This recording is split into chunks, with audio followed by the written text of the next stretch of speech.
Hardigan.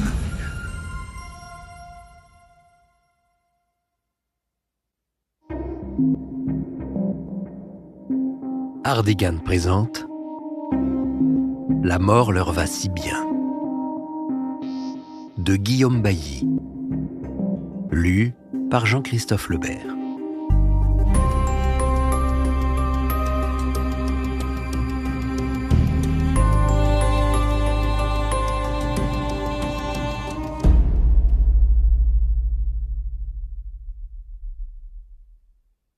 À Stéphanie Eldana. Note de l'auteur. Le présent ouvrage traite de gens peu fréquentables, qui ont commis des choses pénalement ou moralement répréhensibles. Ce qu'ils ont fait n'est vraiment pas joli. Les euphémismes, c'est ma grande passion. Votre serviteur a fait le choix de traiter ces événements en faisant appel à un humour qui ressemble fortement à son café, noir et sans sucre. Le tout avec un objectif simple, ne pas abonder dans une forme d'adulation vis-à-vis des criminels, surtout les tueurs en série. Et même si j'ai choisi de limiter les descriptions gore ou sordides, le résultat pourrait choquer les esprits sensibles. Alors si des sujets tels que les meurtres, les mutilations, la décomposition des cadavres, la nécrophilie et autres vous sont insupportables, vous devriez reposer ce livre. Vraiment.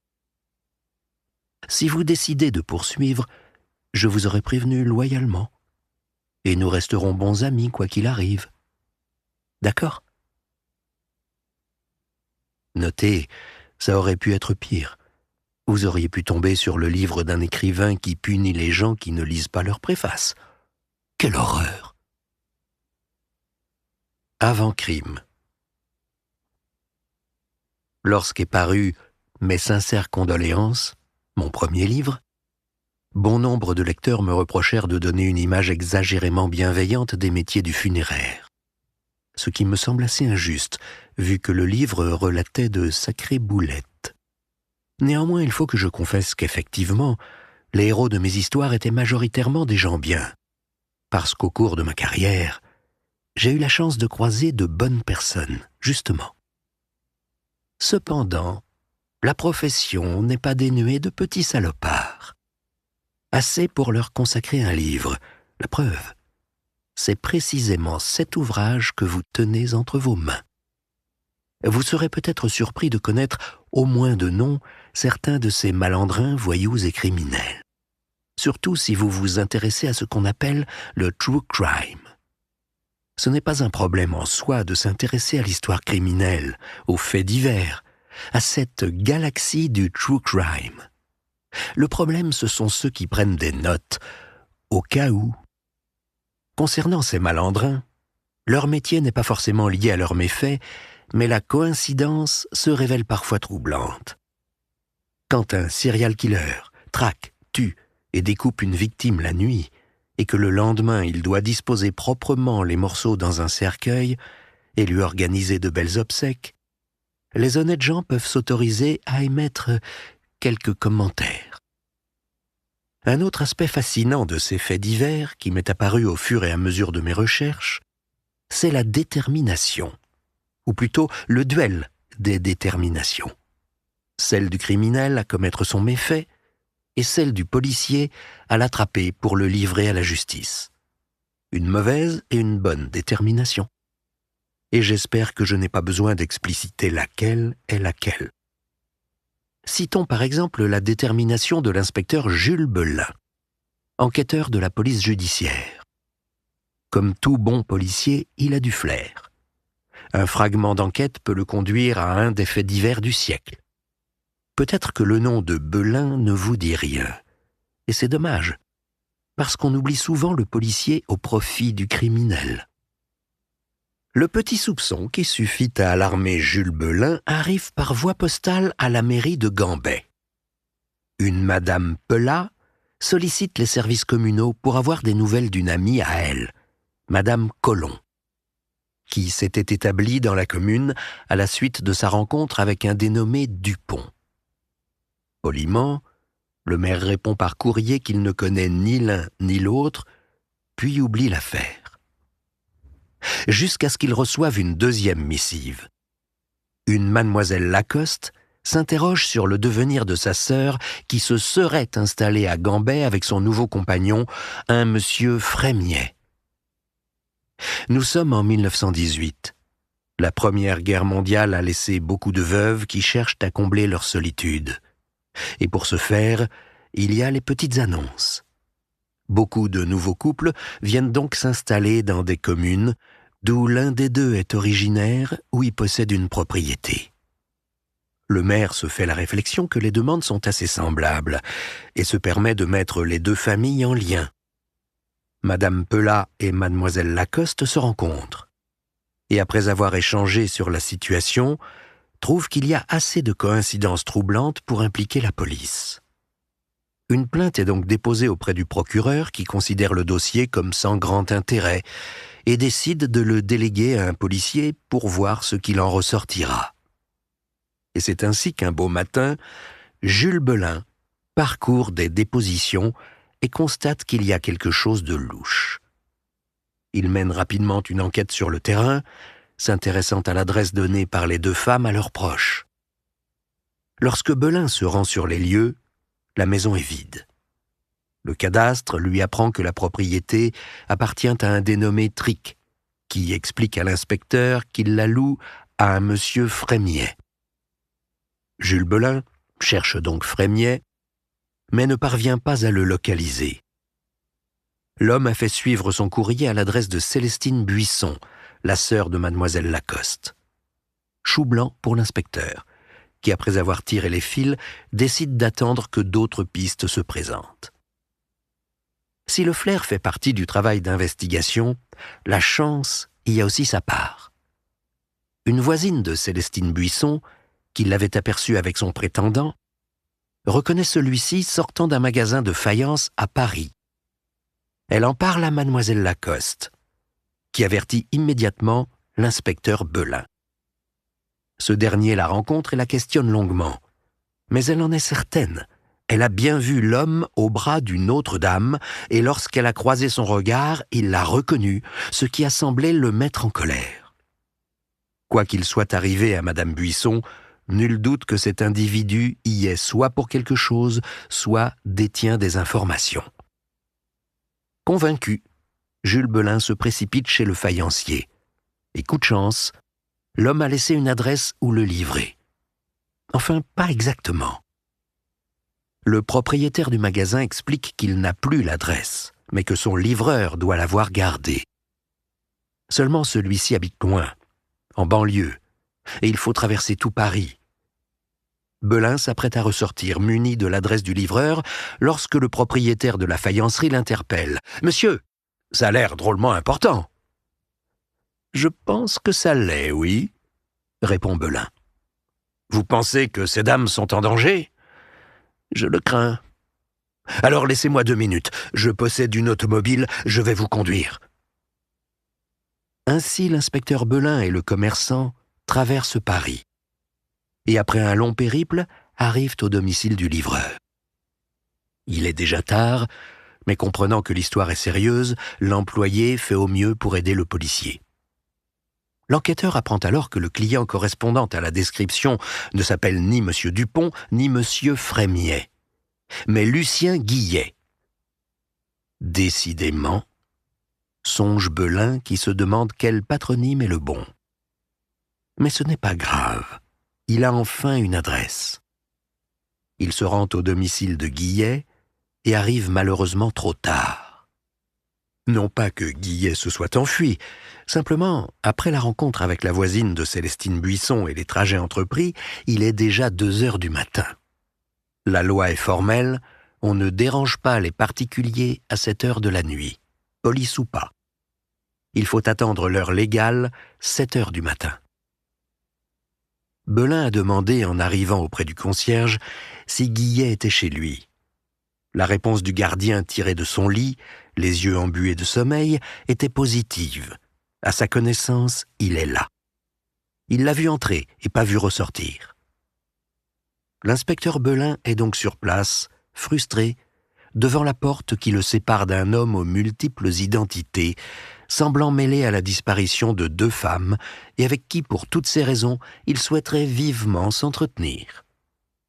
Alors, afin de s'assurer que son client ne prenne pas la poudre d'escampette, Jules Belin décide de s'installer dans l'escalier.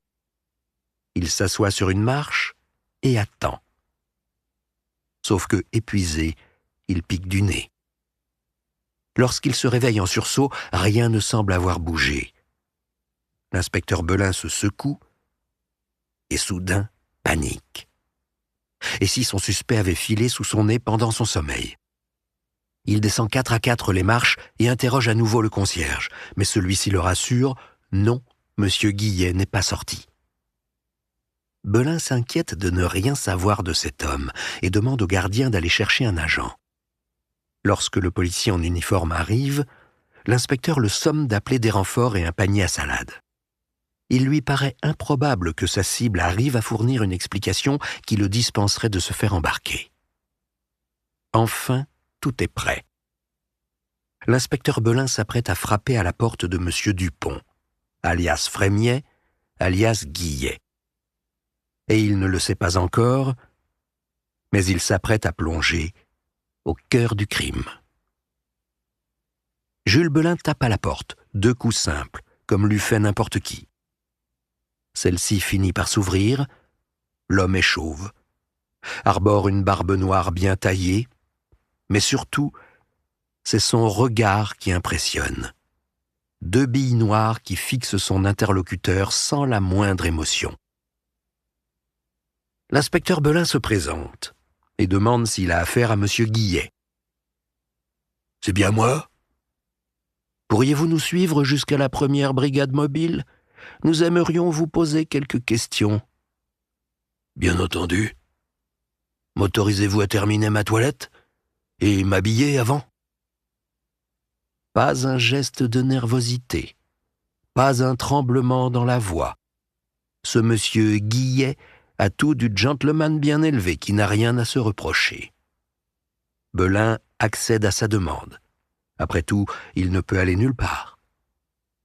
Ensuite, les 2 hommes se rendent à pied au commissariat, presque comme 2 amis marchant côte à côte. Quelques détails néanmoins pourraient mettre la puce à l'oreille de l'observateur attentif. Ils n'échangent pas un mot. L'un surveille attentivement les moindres mouvements de l'autre, et surtout, ils sont entourés d'une petite armée de policiers en civil. À un moment, discrètement, Guillet sort un petit carnet noir de sa poche et essaie de le faire tomber dans un caniveau. Un des policiers de l'escorte, le brigadier Roboulet, s'en aperçoit, attrape le carnet et le donne à Belin qui l'empoche sous le regard noir de son suspect. Le voilà pour la première fois contrarié. Une fois arrivé au bureau mis à disposition de l'inspecteur Belin, celui-ci fait asseoir M. Dupont, alias Frémiet, alias Guillet. Et avant de l'interroger, feuillette le carnet. Celui-ci contient diverses informations concernant des personnes dont le nom est mentionné. On y retrouve Madame Colomb, Madame Buisson et 9 autres noms de femmes. Mais quel est le véritable nom de l'individu? L'interrogatoire commence, et le suspect n'en démord pas. Il s'appelle Lucien Guillet, exerce la profession d'ingénieur et demeure au 76 rue de Rochechouart, à Paris. Il ne dispose pas de biens dans la commune de Gambet, ne connaît aucune des dames que cite Belin, et n'a aucune idée de comment le petit carnet noir est arrivé dans sa poche, ni à qui il appartient. C'est alors qu'un policier entre dans la pièce. Une équipe était restée fouiller l'appartement et ils ont trouvé quelque chose. Un document administratif, un certificat, qui porte un 4e nom. Et ce nom-là, ils le connaissent. C'est celui d'un petit escroc déjà condamné, qui correspond en tout point au signalement de leur suspect. L'inspecteur Belin sait qu'il tient enfin son homme. Il reprend ses questions. « Alors, Où en étions-nous, monsieur Guillet? Ou Dupont? Ou Frémiet? C'est compliqué, n'est-ce pas? Si ça ne vous ennuie pas, je vais vous appeler par votre vrai nom, monsieur Landru. Henri Désiré Landru. Inutile de vous faire le détail de l'affaire. Soit vous la connaissez, soit d'autres vous la raconteront mieux que moi. Par une heureuse coïncidence, avant de se lancer dans la carrière criminelle qu'on lui connaît, Henri Désiré Landru a occupé divers emplois, dont un à la régie municipale des pompes funèbres de la ville de Paris, ou du moins son équivalent de l'époque. C'est une des raisons pour lesquelles vous me détesterez dès cet avant-propos. On ne sait rien. Tout ce qu'on sait, c'est que Landru a travaillé comme croque-mort pour une durée de 2 ou 3 mois, mais même ça, on n'en est pas sûr. On ne sait pas ce qu'il y faisait, ni pourquoi il a quitté ce poste. Il a exercé une vingtaine d'emplois sur une période de 5 ans, instabilité chronique. Mais heureux hasard, il a sa place dans ce livre. Néanmoins, il y a quelques anecdotes amusantes dans cette affaire sinistre. Pendant le procès, l'avocat de Landru avait basé sa défense sur le fait que les corps des présumées victimes n'avaient jamais été retrouvés, et que les restes humains issus du célèbre poêle où il les aurait brûlés n'étaient pas convaincants. Landru avait expliqué que c'étaient des reliques d'anciens repas. Et les médecins experts, nommés par l'accusation et par la défense, s'étaient écharpés sur le sujet. Os humains, de porc, de mouton. Le pieu du doute avait été enfoncé dans l'esprit des jurés. L'avocat orchestra alors un coup spectaculaire. Il se dressa en plein tribunal, tourné vers les jurés, et affirma « En réalité, on ne peut pas être certain de leur mort aux mains de mon client, parce qu'elles sont bien en vie !» Et se tournant vers la porte de la salle d'audience, il s'écria « D'ailleurs, les voilà! Entrez, mesdames !» La salle se retourna comme un seul homme. L'avocat poursuivit « Hélas, elles ne sont pas venues. Mais vous voyez le doute. Vous n'êtes pas convaincu qu'elles soient mortes. La preuve, tout le monde s'est retourné quand j'ai annoncé leur arrivée. » C'est ainsi que l'avocat fit acquitter Landru en invoquant le bénéfice du doute. Enfin presque. Ça aurait pu être le cas, si le procureur n'avait pas asséné dans le silence qui avait suivi « Tout le monde, maître, sauf votre client !» Après la plaidoirie du procureur, Landru répondit « Vous désirez tellement ma tête, monsieur le procureur, que je regrette de n'en avoir qu'une à vous offrir. » Et le procureur l'obtint. Lorsqu'arriva le jour de son exécution, l'avocat tenta une dernière fois de faire avouer ses crimes à Landru, qui continuait de nier. « Enfin, Landru, je vous ai défendu jusqu'au bout. J'ai droit à la vérité. Les avez-vous tués ?» Landru répondit « Ça, maître, c'est mon petit bagage. » Ce furent ses derniers mots avant que la lame de la guillotine ne s'abatte. Un peu plus haut, si vous êtes une lectrice ou un lecteur attentif, j'avais énoncé 2 raisons qui font de moi un écrivain détestable dès la préface. La première, le mystère Landru aux pompes funèbres. La seconde, eh bien, c'est qu'avec force vilainie, j'ai dissimulé, sans prévenir, une histoire dans la dite préface. Ce qui fait que quiconque sautera la préface sera privé d'une histoire. Voilà. Parce qu'il y a 2 choses dont j'ai horreur. Écrire des préfaces et les gens qui ne les lisent pas.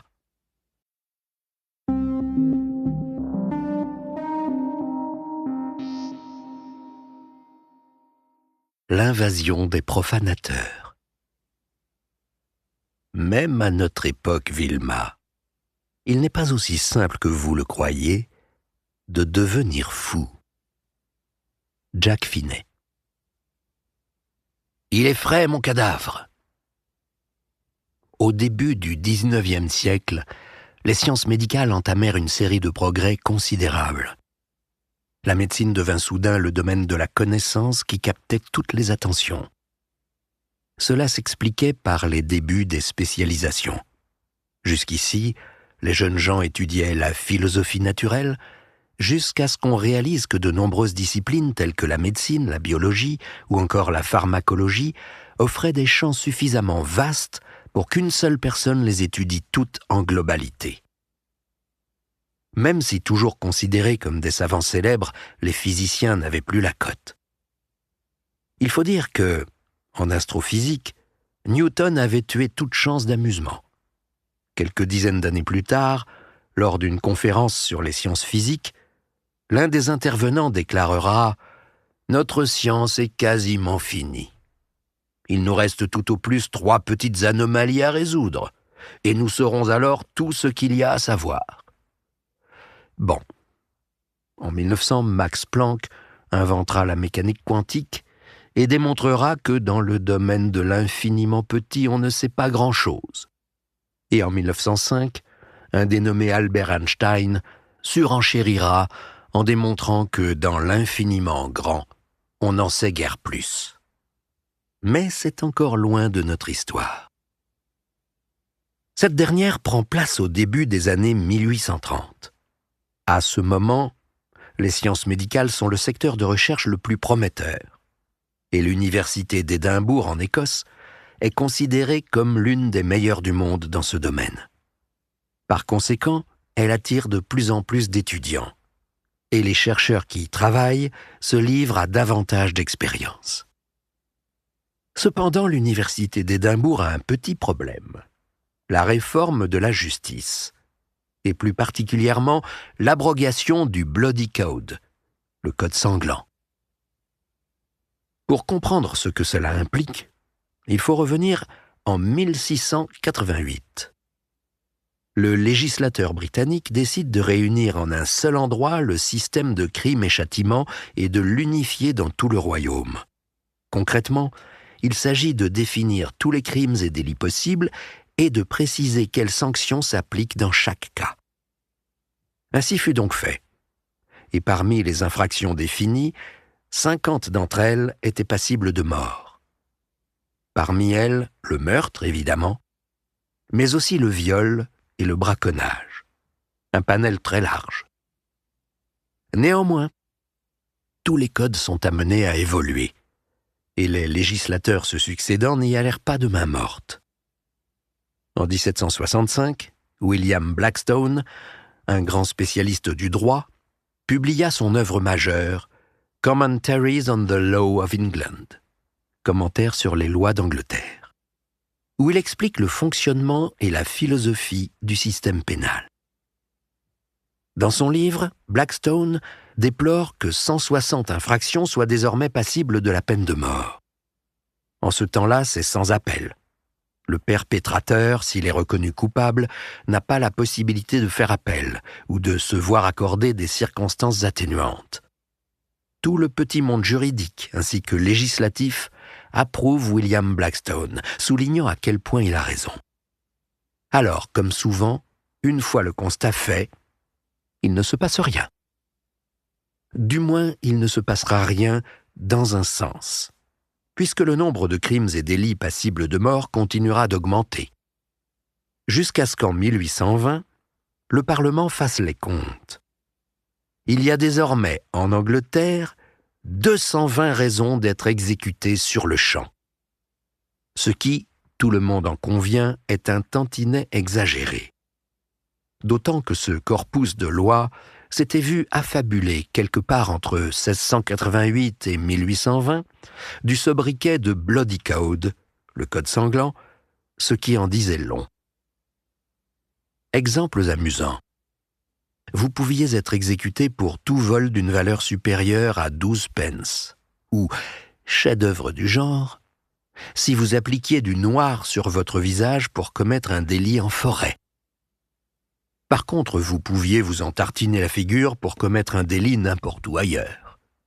Bon, d'accord, on vous aurait pendu quand même. mais pour une autre raison. Il arriva donc un moment dans l'histoire britannique où rester en vie était devenu un sport de haut niveau. Le Parlement se réunit autour de cet ordre du jour et, après maintes tergiversations, décida que seul le meurtre, la trahison, l'espionnage, la piraterie ou l'incendie des entrepôts royaux seraient passibles de la peine de mort. Néanmoins, les autres crimes graves donnaient lieu à une peine également très sévère. Un long séjour en prison ou la déportation vers une grande île du Pacifique Sud, devenue un bagne à ciel ouvert pour la couronne britannique. En ce lieu, les criminels étaient livrés à eux-mêmes, au point qu'ils constituèrent une nouvelle société. Le nom de cette île ? L'Australie. Toutefois, l'université d'Édimbourg se trouva bien embêtée. Jusqu'ici, les gibets où les exécutions s'enchaînaient étaient leurs principaux pourvoyeurs de cadavres. Par conséquent, il y avait moins de morts pour plus de dissections. Les anatomistes en première ligne face au problème se tournèrent alors vers les employés au bas de l'échelle, agents d'amphithéâtre, brancardiers, pour leur demander si, par hasard, dans les tavernes qu'ils fréquentaient au sortir du travail, ils n'avaient pas eu vent de gens ayant une petite idée à leur soumettre contre rétribution. Effectivement, dans les bas-fonds, il y avait quelques personnes, certes pauvres, mais pas bêtes. Ils savaient qu'il y avait des corps pleins les cimetières et de l'argent plein les poches des médecins. Inventer un nouveau métier était le meilleur moyen d'assurer la translation de l'argent vers les poches les plus vides. Il y avait néanmoins un problème. Il fallait que les corps soient frais, et donc le décès récent. La faculté n'avait que peu d'intérêt pour les squelettes et ossements divers. Elle en avait à revendre. Ainsi, des réseaux se constituèrent. Un anatomiste requérait les services de fournisseurs de corps, et ces derniers contactaient les services d'informateurs. Et des informateurs, il y en avait de premier choix. Tout d'abord, les sacristains qui officiaient à l'église et étaient chargés de régler les détails avec les familles.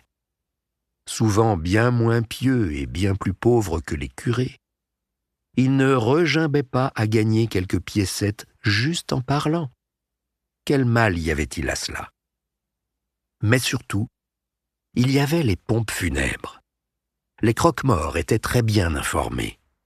Les décès, la date des obsèques, l'emplacement et même la profondeur de la sépulture. Et combinaison fatale, ils étaient très mal payés. Ces pilleurs de tombes s'étaient vus affublés d'un nom plutôt curieux, les résurrectionnistes. Ce terme provient de résurrection, qui fait référence à la sortie d'un cadavre de sa tombe comme une forme de retour à la vie, même si elle est purement matérielle et non spirituelle. C'était bien entendu ironique. L'humour british, toujours. C'est ainsi que deux immigrants irlandais, William Burke et William Hare, justement en train de se dire que l'Écosse ce n'était pas un si bon choix, se trouvèrent une nouvelle profession. Par le bouche à oreille, les deux camarades entendirent parler du docteur Robert Knox, médecin anatomiste, mais aussi naturaliste et grand voyageur. Le docteur Knox, comme beaucoup d'hommes de son temps, a défriché de nombreux pans de la connaissance, réalisé des voyages où il a fait des observations pertinentes.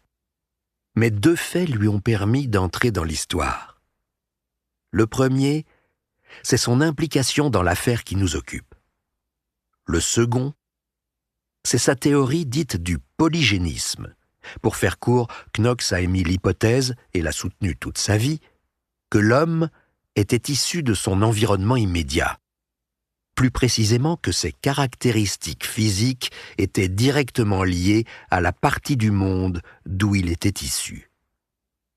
Il est communément admis aujourd'hui qu'il y a une seule espèce humaine qui a ensuite évolué pour s'adapter à son environnement. Mais pas pour Knox. Lui pensait qu'il n'existait pas une espèce humaine, mais plusieurs, et que certaines espèces, nées dans le bon environnement, étaient naturellement supérieures aux autres. En un mot, Knox avait littéralement inventé et formalisé le racisme scientifique, qui sera plus tard renommé racialisme. Cette théorie rencontra son petit succès et donna même lieu à des formes de gouvernement. L'apartheid ou le nazisme, vous en avez sans doute déjà entendu parler. Par ailleurs, Knox considérait que la race saxonne, les Anglais, était supérieure à la race celte, les Irlandais entre autres. Autant dire qu'il méprisait Burke et Hare. Mais les trois gentlemen parvinrent malgré tout à un accord essentiellement tarifaire. Knox paierait à ses fournisseurs un prix calculé en fonction de la fraîcheur du corps. Et c'est ainsi que, gaiement, nos sympathiques Irlandais commencèrent à profaner des tombes. La première profanation ne se fit pas par hasard. Hare travaillait à l'époque comme gardien dans une pension de Westport Street, un hébergement à mi-chemin entre l'hôtel et le meublé. Un beau jour, un de ses locataires fut retrouvé mort dans sa chambre, ce qui mit Hare dans une profonde colère. Le malotru était décédé avant d'avoir payé la note. L'Irlandais colérique décida d'aller se payer sur le dos de la bête, littéralement, en allant le déterrer le soir même de son inhumation.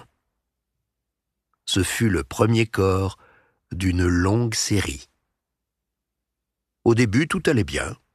Burke et Hare repéraient par divers moyens les inhumations récentes, allaient déterrer le cadavre et obtenaient leur paiement. Mais au fur et à mesure, la concurrence se fit rude. Et bien souvent, ils durent se rabattre sur des tombes, et donc des défunts, moins frais. Ainsi, leur pitance se fit de plus en plus maigre. Non seulement leur ventre était moins bien rempli, mais une inquiétude supplémentaire naissait en eux, que Knox se rabatte sur d'autres fournisseurs. C'est ainsi que, dépités, ils se mirent à réfléchir. Chez Burke et Hare, c'était un exercice inhabituel. Burke était celui qui réfléchissait le plus. Et très vite, il suivit un cheminement limpide.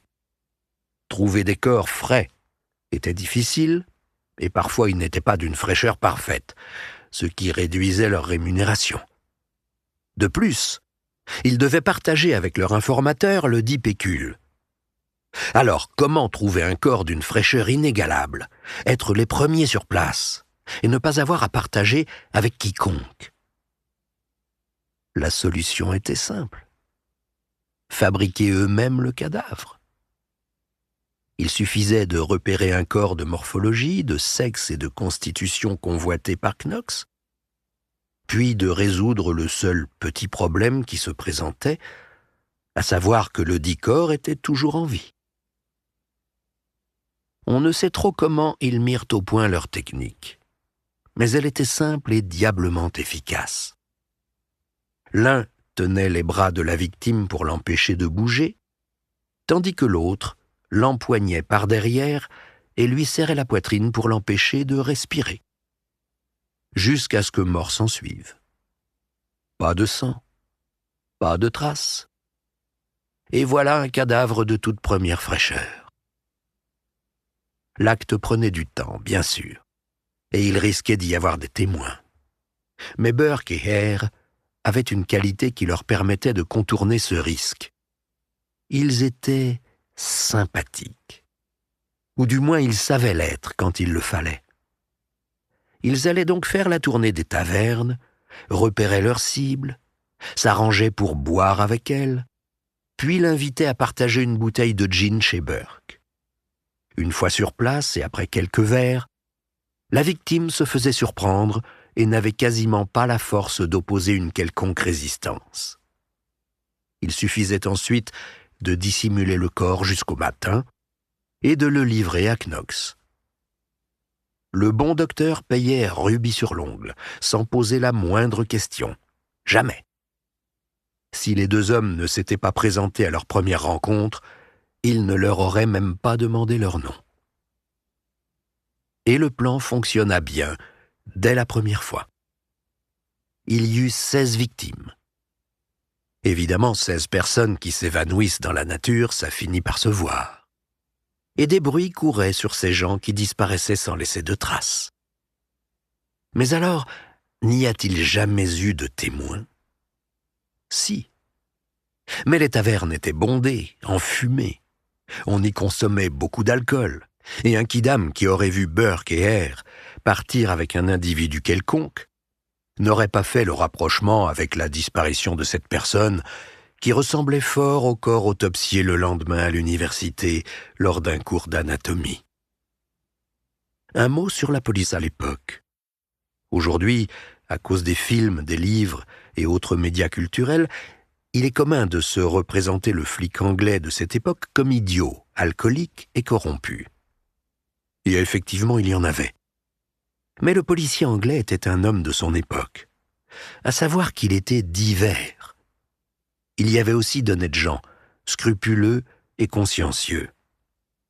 Et donc, la police avait eu vent des rumeurs et se posait des questions, tout en étant consciente qu'elle n'avait pas la moindre idée de ce qu'il se passait, et qu'il faudrait attendre un coup de pouce du destin. Le petit coup de pouce du destin se mua en concours de circonstances. Au début, Burke et Hare étaient prudents. Mais très vite, l'argent du docteur, qui semblait ne jamais se tarir, les incita à accélérer le rythme, tout en se relâchant. Un soir, dans une taverne, ils rencontrèrent une femme irlandaise comme eux, qui n'avait aucun ami et aucune connaissance en Écosse. La victime parfaite, donc. Après quelques libations dans la taverne, ils l'invitèrent à prendre le verre du condamné. Une fois l'infortuné trucidé, ils cachèrent son corps à l'endroit habituel, sous un tas de paille, puis allèrent se coucher, chacun avec sa compagne. Parce que oui, Burke et Hare avaient des conjointes qui ne pouvaient ignorer leur activité, car tout cela avait lieu sous leur toit. Mais aucune des deux femmes ne fut inquiétée par la justice, faute de preuves. Et leur implication dans cette histoire se limite à « elles existent, elles savaient probablement, elles ont peut-être aidé, mais on ne sait pas comment, et on ne peut même pas l'affirmer ». Le lendemain matin, Burke et Hare sortirent leur 16e victime de sous son tas de paille.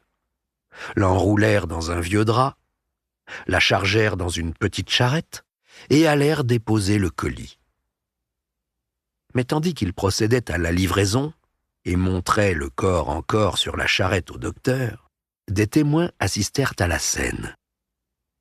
Le hasard fit que ces témoins étaient également présents à la taverne la veille, et qu'ils avaient vu les deux compères partir avec leurs victimes. Avisant un agent, ils l'informèrent de la situation. Ce dernier, dépassé, prévint sa hiérarchie. Et 2 heures plus tard, la police fit irruption chez le docteur. Les témoins identifièrent le corps. La police additionna 2 et 2. Le docteur ne se fit pas prier pour parler. Et en fin de matinée du 31 octobre 1828, Burke et Hare étaient au poste. Ils étaient accusés de meurtre. Leur version était simple. La pauvre avait succombé de mort naturelle, et comme la femme était soucieuse de l'avenir des découvertes scientifiques, les 2 Irlandais s'étaient dit que ce serait un bel hommage de lui permettre de participer à l'inexorable avancée du savoir. Les policiers avaient compris 2 choses.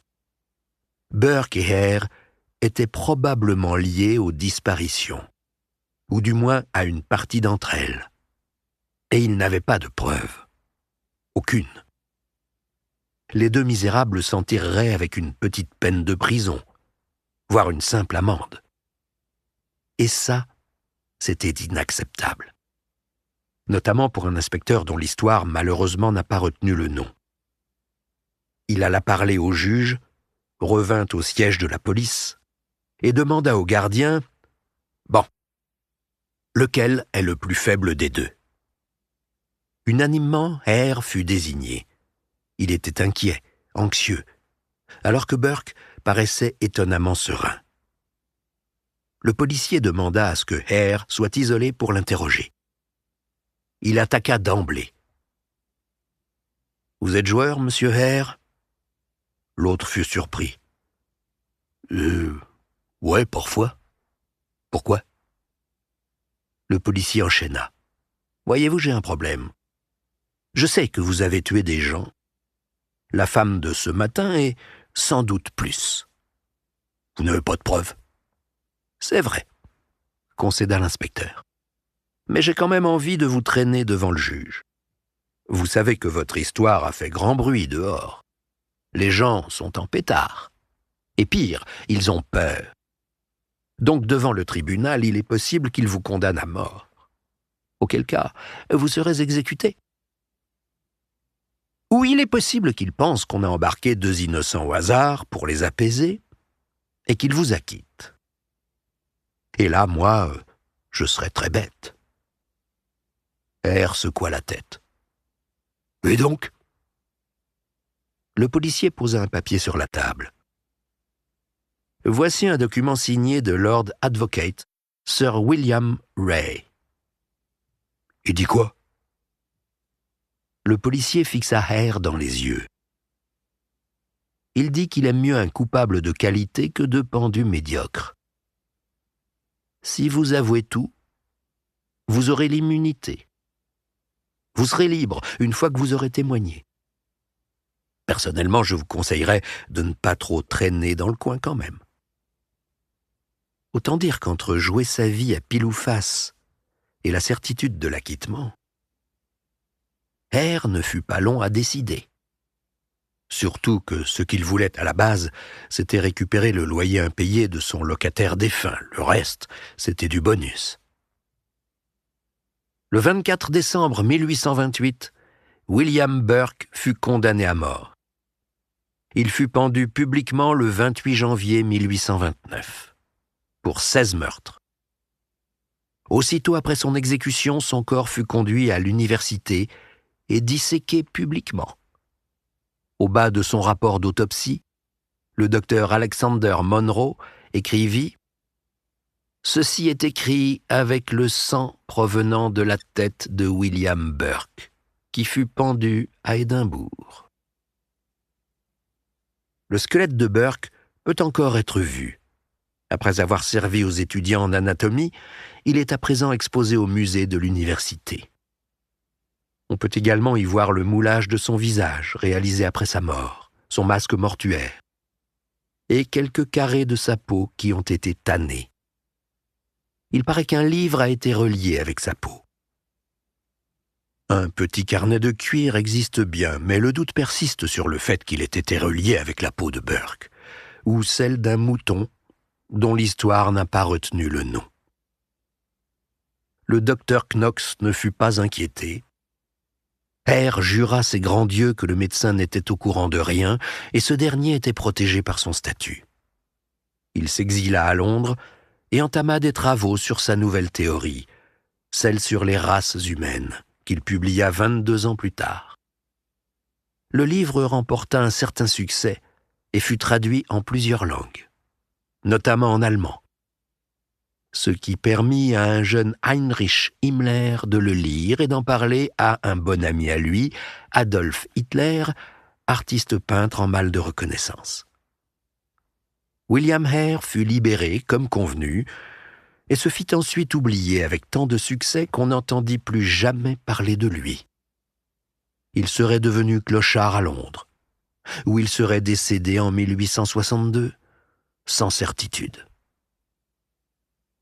Un temps accusés puis innocentés faute de preuves, leurs compagnes respectives ont poursuivi leur vie.